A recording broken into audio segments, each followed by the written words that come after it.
Good afternoon, everyone. I love all the chatter that everyone is bringing to this afternoon, so thank you for being here. My name is Carrie Haley. I'm with the Foundation of CVPH, and it's my honor to welcome you to our annual Remembrance ceremony for the Circle of Healing and Hope. We have the privilege of overseeing this beautiful space, which was created in 2011, and since that time, we have held many annual remembrance ceremonies, candlelight vigils, and been the space for other memorial services, honorary services throughout our community. So we're really touched to be able to be part of people's lives in so many ways. This year we have nearly 30 new pavers that are being added to the circle. But there's a few folks, before we get into reading them, a few folks that I want to say thank you to who continue to make this area very special for us. We have Green Thumb Landscaping does the installation of the pavers. Our CVPH grounds crew does a beautiful job of keeping up the space, as you can tell. Plattsburgh Memorials engraves all of the pavers and donates them for us, which is a beautiful thing. And I want to give a shout out to Michelle Senecal, who coordinated our event tonight, and to my foundation team, which includes Karen and Sarah here, who are all part of bringing this all together.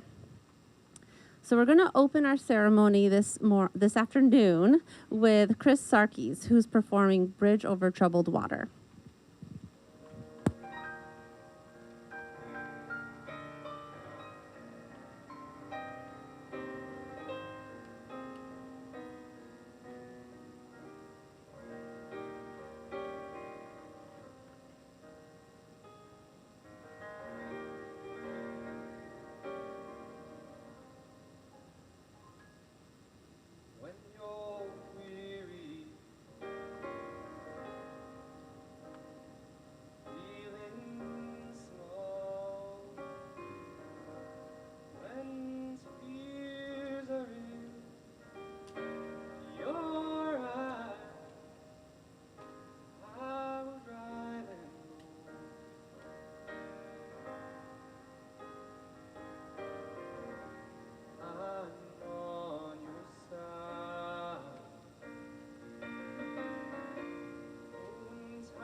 Wow, Chris, thank you. That was beautiful. Our speaker this afternoon is Jackie Halleck, who we're very honored to have with us today. And I'm going to turn it right over to Jackie so she can share some words. Thank you, Carrie. And thank you, Chris. That was amazing. Can we give him another round of applause? That was really beautiful. And this is just, I also want to thank the weather because this is a beautiful day. Last year it poured, so we're all very lucky that it's a nice day today. And thanks to the foundation of CVPH for inviting me here and for all the good work that they do to steward this circle of healing and hope. This special place gives grieving families a location to honor their loved ones and a peaceful spot to remember them. If you're sitting here today, you're likely waiting to hear your loved one's name read and you're suffering a great loss.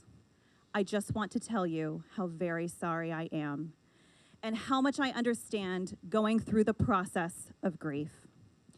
I also want to assure you that your loved ones are in very good company here. And that's not just because they're hanging out with my son's paver, although I don't think you could ask for better company than Tristan. Circles of Healing and Hope, or what are often known as Angels of Hope, are based on the New York Times best-selling novel, The Christmas Box, which is the story of a mother's grief over the loss of her child and the hope she finds at the base of an angel statue.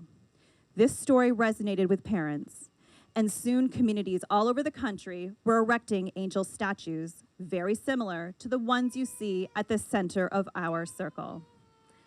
About 15 years ago, a group of community leaders in Plattsburgh felt that we needed our own Angel of Hope, and thus the Circle of Healing and Hope was born. There are even a few people here today who were part of that effort, including Carrie Haley. Where'd she go? There, she was part of it. Dina McCullough, Bob Parks, Bob Pooler, and Craig Van Bargen. Now, while most Angels of Hope are strictly for children, the team spearheading our circle at CVPH made a conscious decision to be more inclusive to everyone grieving a loss, no matter what age the person was when they died. And let's be honest, it's good that our circle includes adults because all these children probably need some babysitters. Plus, if we really think about it, every one of the people memorialized was someone's child. Grief hits or will hit every single one of us in profound ways, and the way you handle your grief will look very different from the person sitting next to you. Losing someone you love is gut-wrenching, it's physically painful, and many times hard to endure, no matter who that person was to you. You may be honoring today a beloved work friend with a paver because she was the one person who made you smile every time you came to work, and now you feel lost without having her there. Or you could be honoring your husband or wife, the one person who knew you better than anyone else, and now you have to hold back the tears every time you crawl into bed without that person there. Or maybe it's your teenager who lost the battle to cancer, and you're remembering the countless hours you spent with them on the road, driving them to Burlington and to Boston Children's Hospital for treatments, and you got them a paver because they should be graduating from college this year. Or is this paver the embodiment of everything you've lost with your death, the chance to raise a child and be a mother, and experience all the milestones that come with having a son? When your child dies, you deal with the grief of losing a perfect baby, but you also grieve the life you would have had as parents. We'll never know what it's like to give our baby a bath, read him a bedtime story, and then tuck him into bed. When Tristan died, we lost all the hopes and dreams we had for him, along with the dreams we had for our own lives. For Tom and me, my husband, having a stone to memorialize Tristan here in Plattsburgh turned out to be a great source of comfort for us. We buried our son in a cemetery about 4 hours south in the Catskills in the small town of Gilboa, where Tom is from and where his dad, mom, brother, and well, many Hallecks are buried, and where he and I will eventually be buried. But Plattsburgh would have been the town where he would have grown up, made friends, gone to school, probably visited the CVPH emergency room a few times. So it was very important to us to have something here to remember him. It's also been a place we visit on his birthday and at other times, just to think about him and enjoy this peaceful spot. I can only speak of my own experience of how carving my son's name into a granite paver here has brought me comfort. By doing this, I am telling the world, or at least the people here, that he mattered. His life mattered, and I want you to know that.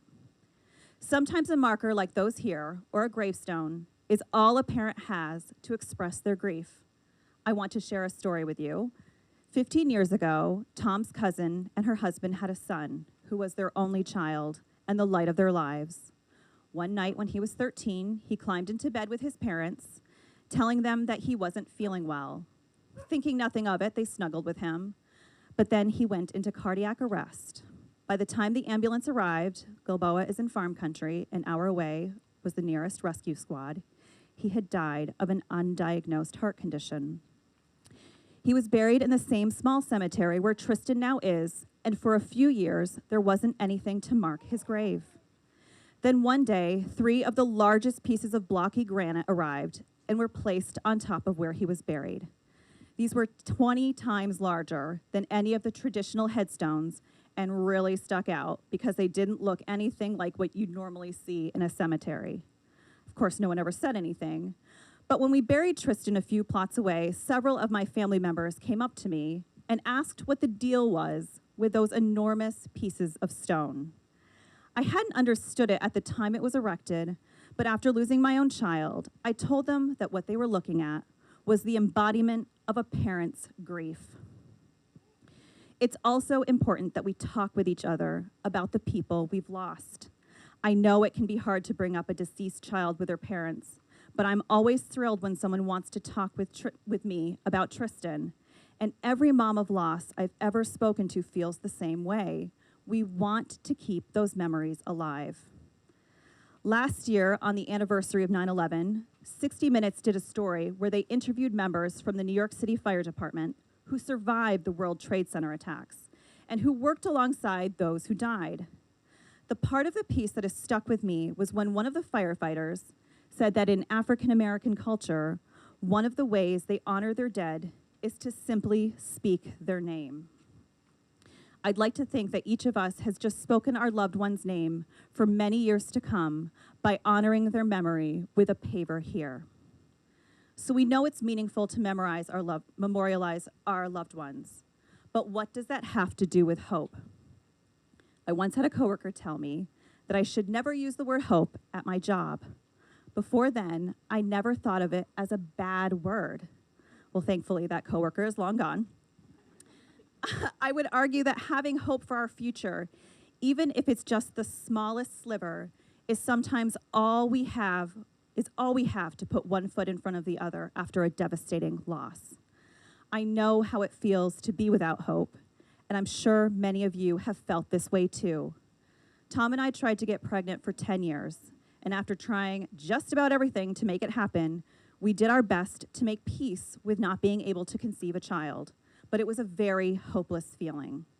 And then, about 6 months later, during a particularly stressful time in our lives, I was shocked to discover I was pregnant. After a series of blood tests and ultrasounds, our son was determined to be healthy and growing perfectly. We went from that low point to what would become the happiest time in our lives. I think back on those blissful weeks of imagining our lives with a little boy. Of course, it all came crashing down at 21 weeks into my pregnancy when we discovered that he had a genetic condition that would be fatal. The irony and cruelty of our situation was soul-crushing. I carried him to term, and after I gave birth, we gave Tristan as much love as we could, not knowing the minute, the hour, or day of his death, just that it would soon be here. We ended up having 3 wonderful days with him. After he died, something happened that we weren't expecting. People started asking us where they could make a donation in Tristan's memory, and in our grief, we thought about how much we enjoyed reading to him in the hospital. I knew that the Giving Library at Mountain Lake PBS operated on a shoestring budget, that's being generous, so I thought a few $100s could go a long way for them. Well, if you don't know what happened next, the donations to the library started coming in so fast and furious that we set up a fund called the Tristan Fund, and to date, we've raised more than $50,000. Free books are now given out to children across the North Country, in addition to providing books to parents with children in palliative care and in the NICU at UVM Medical Center. We also received notes of encouragement and hope with many of these donations, some from complete strangers. After the dust settled, what I realized is this community was telling us to have hope. You see examples of this every day across the North Country, whether it's last weekend's procession of classic cars following a funeral for a young father, to a mural going up in the city that will remind junior high students that they matter. These small gestures are your neighbors, friends, and complete strangers telling you that you should have hope for the future, even if that future is missing a very important person. I love the quote from Anne Frank, the foundation included on the postcard that was sent out announcing the ceremony. Who decided on that quote? Michelle? Of course it was Michelle. For those of you who didn't get the postcard, it said, "Where there's hope, there's life. It fills us with fresh courage and makes us strong again." I love that she said that. Of course, you could argue that Anne Frank was a young girl and naive to the true danger that lay ahead of her. But perhaps we need to be reminded by young people who haven't had that hope knocked out of them by the trials that adulthood often brings, that we should always remain hopeful, even in the worst of circumstances. Of course, the young are not the only people we can look to for inspiration to remain hopeful. I'd like to share something another 20th century person wrote about hope, someone I greatly admire, Mr. Freddie Mercury from the rock band Queen. At the end of his life, when he was all of 45, Freddie knew that he was dying of AIDS, and instead of wallowing in self-pity, he wrote some of Queen's most beautiful songs. In the lyrics, he reflects on the beauty of the world and finds hope despite knowing that his life would soon be over. He writes, "So quiet and peaceful, tranquil and blissful, there's a kind of magic in the air. What a truly magnificent view, a breathtaking scene with the dreams of the world in the palm of your hand, and the dream of the child is the hope of the man." My prayer for you today is that the memorial you've added to this circle will bring you peace and that you always have hope for the future. Thank you.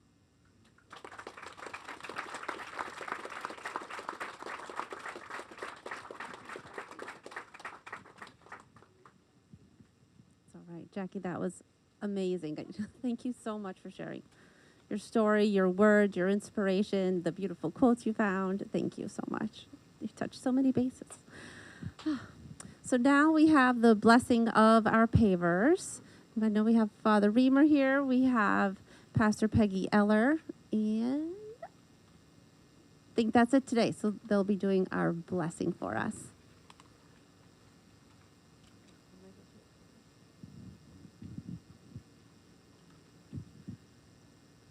For all of you who are here, I think what you just heard is exactly right. Grief always stays with you, but that moment of hope is so, so important in your lives. So if you would please bow your heads with me. Okay. We come together to seek meanings beyond our limited selves. We come together to seek a spirit that binds together the scattered threads of our humanity, a thread that binds us together in sympathy, in understanding, in love, a thread that weaves the past, present, and future together and unites the fragments of our existence into a meaningful whole.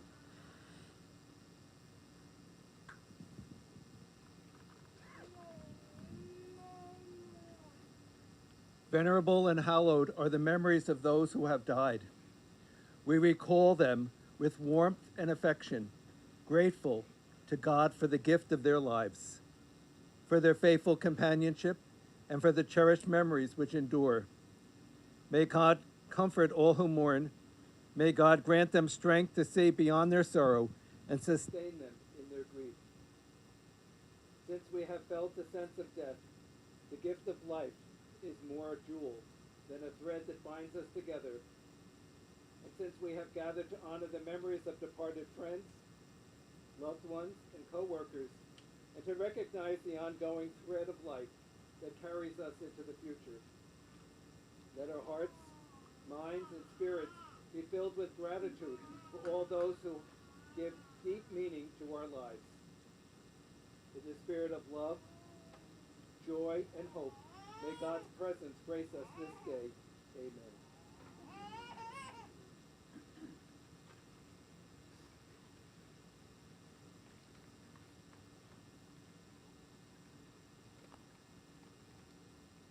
We will now have the reading of the inscriptions that have been put on the paper.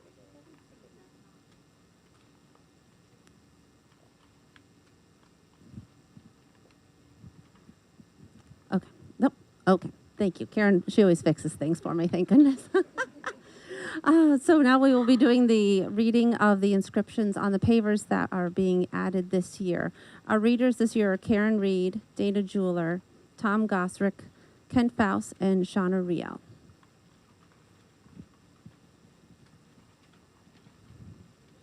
Lawrence, Cabana, 9/11, miss me, but let me go. Phyllis, Lucia, wife, Ma, Granny, 1940 to 2023. In memory of Shirley Bell, a loving sister, mom, grandma. In loving memory of Meme, Anna J. Misek. In memory of John Herrica, loving son and brother.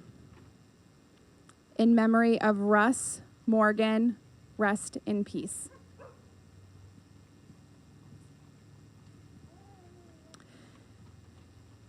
John Hamill, 1962 to 2023, our missing piece. Miss you. In memory of our mom, Teresa Supley. Lyndon Janier, love son, uncle, and brother. In memory of Rudy Lambert, 1935-2023. Anne Marie Witkowitz, beloved mom and nana. In memory of George R. Rowland, 1946 to 2023.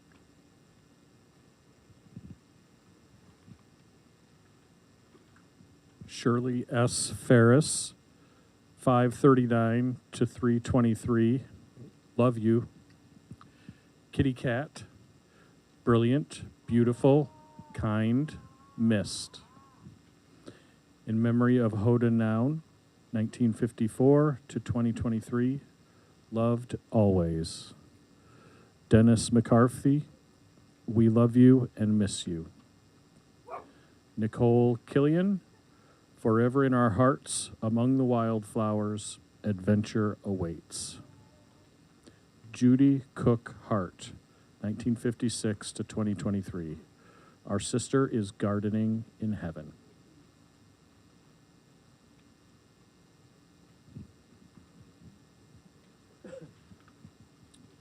In memory of Kelsey Leah Siebert, RN. In memory, 2023, Muzaffar Ader. Really don't need this. 40 years service, doctor, artist, father, friend, be filled with light and shine. Katrina Bedrogi, daughter, twin, sister, cousin, aunt, friend, so much to so many, holding you in our hearts. Joseph L. Huddig, cherished son, brother, husband, friend, your love, kindness, and humor forever in our hearts. You are so loved.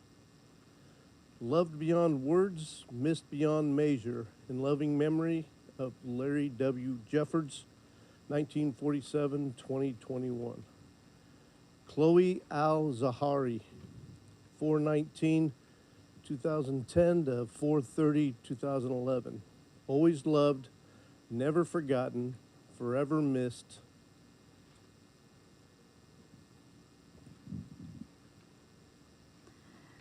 Death leaves an ache no one can heal.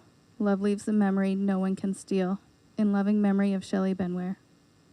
In loving memory, Jerry Jo Linney, wife, mother, aunt, sister, friend. We miss you, we love you, always yours. Ellen L. Kronk, RN, wife, mother, sister, aunt, grandmother, nurse, friend. Mr. Mark Payette had a gift for teaching us all something about unconditional love, patience, and perseverance. Remembering our colleague and friend, Trevor Blondo, 2024.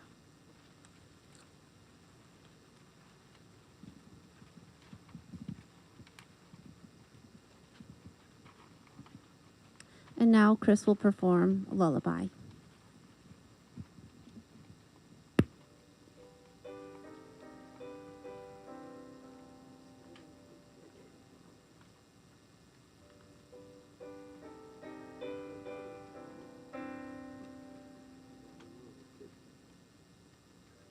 Good night, my angel, time to close your eyes and save these questions for another day. I think I know what you've been asking me. I think you know what I've been trying to say.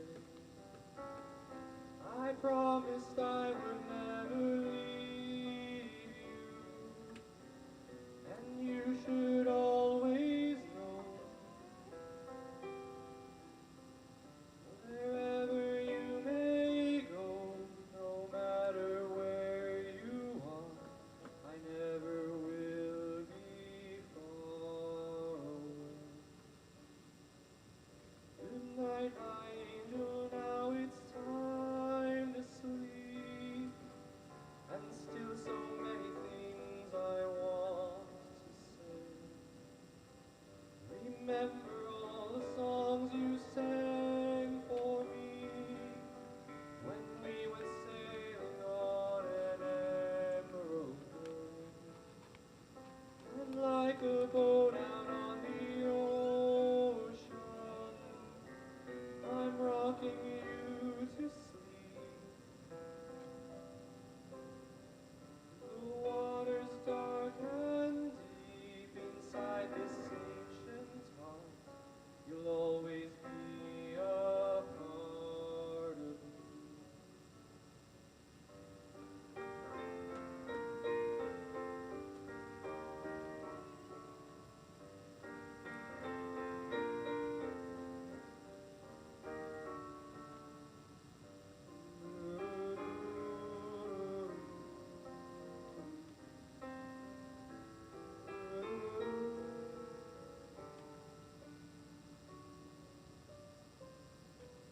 Good night, my angel, now it's time to dream, and dream how wonderful your life will be. Someday your child may cry, and if you sing this lullaby, then in your heart there will always be a part of me.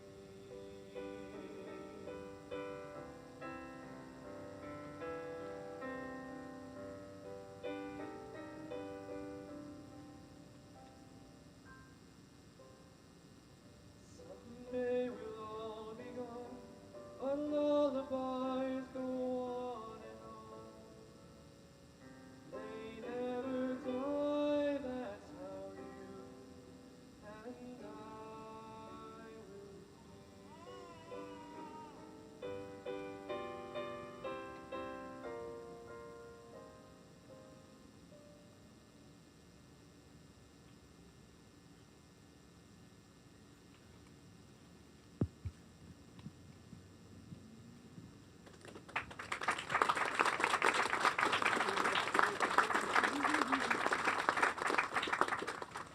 Thank you, Chris. Another beautiful song. Thank you, Jackie, for your beautiful words. It meant so much. Thank you to our readers and those who did our blessing. Thank you, Michelle, for putting today together. I'm glad that we can all be here to remember our loved ones as the song says, they're always with us and always part of our hearts.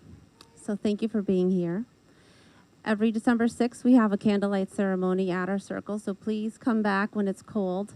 And there we read names of loved ones who have passed. So we hope you can join us and submit a name for us to read so we can speak it, as Jackie said. At this time, it's the conclusion of our program, but we invite you to visit the circle, see the pavers. There are white carnations at the entrance of the circle, so you can take one and place it on the paver of your loved one. And enjoy the rest of the day. Thank you.